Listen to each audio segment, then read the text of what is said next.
और आज बेहद ही खास मेहमान मेरे साथ जुड़े हैं। इनफैक्ट मैं उनको अपना मेंटोर भी बोलता हूँ और उनसे मैंने बहुत कुछ सीखा है। और उनका नाम है सुदीप बंदोपाध्याय। सुदीप सर, बहुत बहुत शुक्रिया, थैंक यू वेरी मच समय देने के लिए। मेरे को तो याद ही नहीं है कि मैं कब से आपसे सीख रहा हूँ। सालों साल हो गए, कई अध्याय आपसे पढ़े, कई चीज़ें मार्केट के हमने सीखी है। आज उसी तरह की एक इंटेलिजेंस वाले आपके मैसेज का मैं वेट कर रहा हूँ। और क्वेश्चन ये है कि सर, जब डोनाल्ड ट्रंप रेसिप्रोकल टैक्सेस के बारे में बोल रहे होंगे या आज शाम को बात रखेंगे या कुछ भी रखें, तो इंडियन मार्केट्स पे उसका कुछ इम्पैक्ट होगा या फिर एक छोटा सा एक ब्लिप होगा और बाद में निकल जाएगा? ये सब चीज़ डिस्काउंटेड है ओवरऑल मार्केट्स के अंदर, आपको लगता है सर? दो चीज मैं बताना चाहूंगा यहाँ पे। पहली बात तो याद रखना पड़ेगा कि इंडिया और यूएस का ट्रेड रिलेशन बहुत छोटा है। ये अगर ओवरऑल कॉन्टेक्स्ट में देखेंगे तो ट्रेड रिलेशन इतना बड़ा कुछ नहीं है जो कि इंडिया के ऊपर बहुत ज्यादा असर आएगा अगर ऐसा कोई बहुत बड़ा टैक्स टैरिफ लगता भी है। तो पहली बात तो ये याद में रखना होगा। दूसरी बात, आपका कहना बिल्कुल सही है, मार्केट ने बहुत हद तक इसको डिस्काउंट कर लिया है और उम्मीद यह है कि ये इवेंट के बाद I think market will discount fully discounted and keep moving upwards. दो चीज बहुत इंपॉर्टेंट है यहाँ पे याद रखना कि डोमेस्टिक मार्केट के जो संकेत हैं वो सारे पॉजिटिव आ रहे हैं। सबसे बड़ी बात यहाँ पे ये है कि इन्फ्लेशन के आंकड़े कम हो रहे हैं और ये आरबीआई को हेल्प करेगा ब्याज दर घटाने के लिए, जो कि इकोनॉमी के लिए बहुत जरूरी है और मार्केट के लिए भी ये बहुत पॉजिटिव साबित होगा। जैसे हम जानते हैं कि सामने आरबीआई का क्रेडिट पॉलिसी आ रहा है और उम्मीद यह है कि वहां पे आरबीआई की तरफ से अच्छा खासा ब्याज दर में कटौती की जाएगी। 25 बेसिस पॉइंट तो कुछ हद तक मान के चल रहे हैं लोग, 50 बेसिस पॉइंट भी कट हो सकता है और अगर ऐसा हुआ तो मार्केट के लिए बहुत अच्छा पॉजिटिव होगा। जरूर ध्यान रहेगा कॉर्पोरेट नतीजों पे जो कि आना चालू हो जाएगा अगले हफ्ते से, और मॉनसून के प्रिडिक्शन पे, दोनों पे ध्यान रहेगा। पर ओवरऑल इंडिया का इकोनॉमी का जो ट्रेजेक्ट्री है वो फिर पॉजिटिव रेंज में, जोन में जा रहा है। जो डिमांड में कमी थी, जो रूरल डिमांड पहले कमी थी, फिर अर्बन डिमांड में कमी थी, वो डिमांड पिकअप होते हुए दिख रहा है। क्रेडिट डिमांड बढ़ रहा है। कुछ पॉकेट्स में, कुछ सेक्टर्स में अभी भी दिक्कतें हैं, but by and large things are moving in the right direction. हाँ, ये टैरिफ लेके जो ग्लोबल अनसर्टेनिटी बना हुआ है उसका असर मार्केट पे और उसका असर इकोनॉमी पे भी कुछ हद तक दिख रहा है।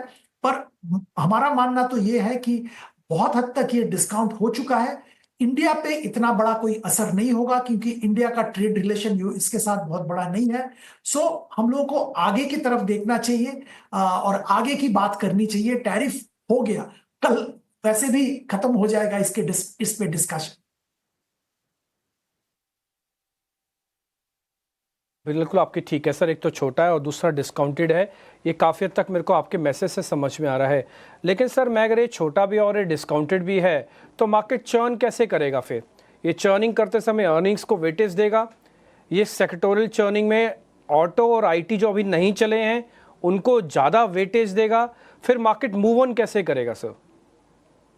दो चीज पे ध्यान रखिए। एक तो आईटी बहुत हद तक डिपेंड करता है यूएस में क्या होता है। अब इसके साथ टैरिफ का रिलेशन तो है पर डायरेक्ट रिलेशन नहीं है।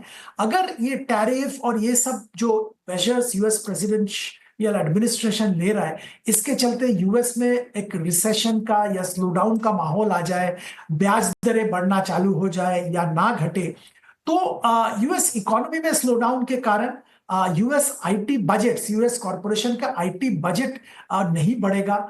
समवेयर कट भी देखने को मिल सकता है। कुछ प्रोजेक्ट जो चल रहे हैं उसमें टेम्पोरली स्टॉल किया जा सकता है। फ्रेश ऑर्डर्स देना बंद कर देंगे यूएस कॉरपोरेशंस। तो ये इंडियन आईटी के लिए हानिकारक है। 50% plus earning bye and large US से आता है इंडियन आईटी कंपनीज का। तो आईटी में मैं तो सतर्क रहने की सलाह दूंगा जब तक यूएस में स्टेबिलिटी ना आए, और अभी बिल्कुल स्टेबिलिटी नहीं है। अगले हफ्ते क्या होगा कोई नहीं बता सकता विद कॉन्फिडेंस। तो यहां पे तो बिल्कुल सतर्क रहना चाहिए। अब रही बात ऑटो की।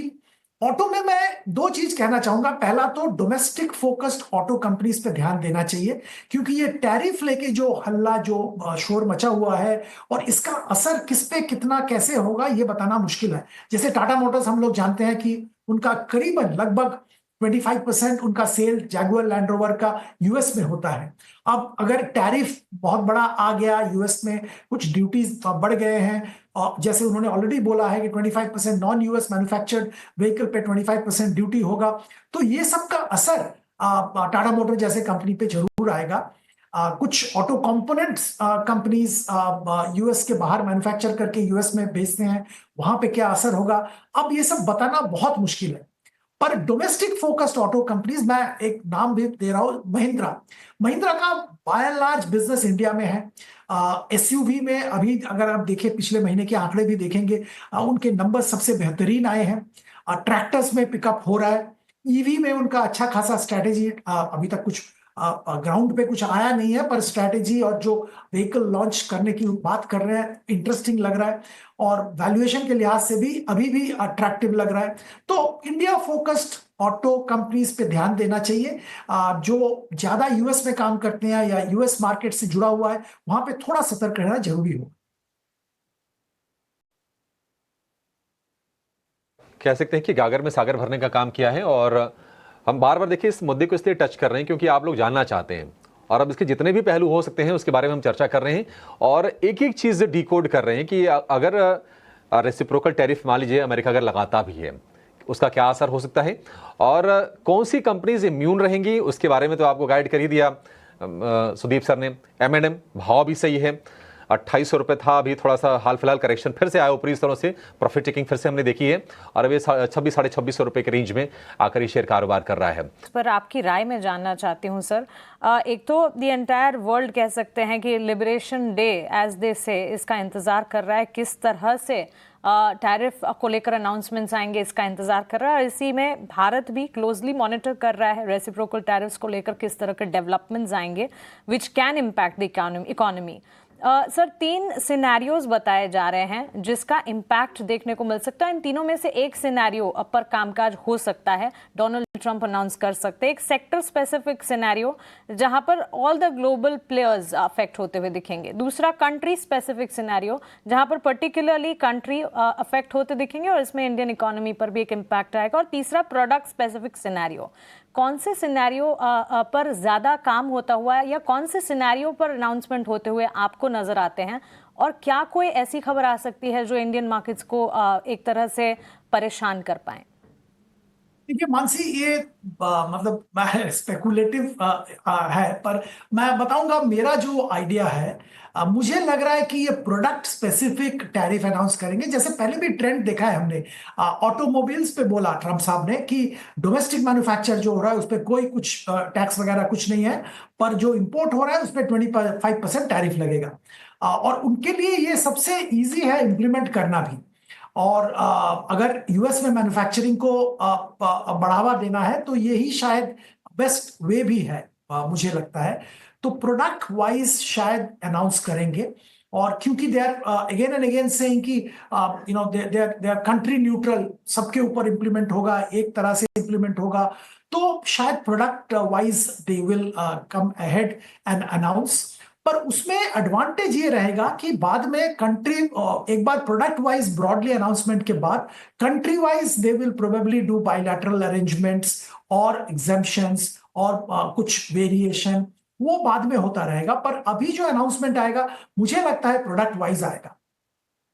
Okay Sudeep sir, thank you for that take. और ऑफ कोर्स इन अनाउंसमेंट्स पर तो लगातार या किस तरह से रिएक्शन आते हैं इस पर तो नज़र है ही, लेकिन 3 सिनेरियोज जो बताए जा रहे हैं उसमें प्रोडक्ट स्पेसिफिक सिनेरियो पर हो सकता है कि कामकाज होता हुआ और उस पर रिलेटिव अनाउंसमेंट्स होते हुए नज़र आए, बिकॉज जिस तरह से यूएस इकोनॉमी अपने आप को पोर्ट्रे भी कर रही है, पहले भी प्रोडक्ट स्पेसिफिक ही अनाउंसमेंट्स हुए हैं। हो सकता है जैसे कि एल्यूमिनियम, स्टील, ऑटो पर पहले ट्रंप ने टैरिफ लगाए थे, प्रोडक्ट स्पेसिफिक अनाउंसमेंट्स होते हुए नजर आए, लेकिन इन तीनों सिनेरियोज पर खास तौर से फोकस जरूर रहेगा।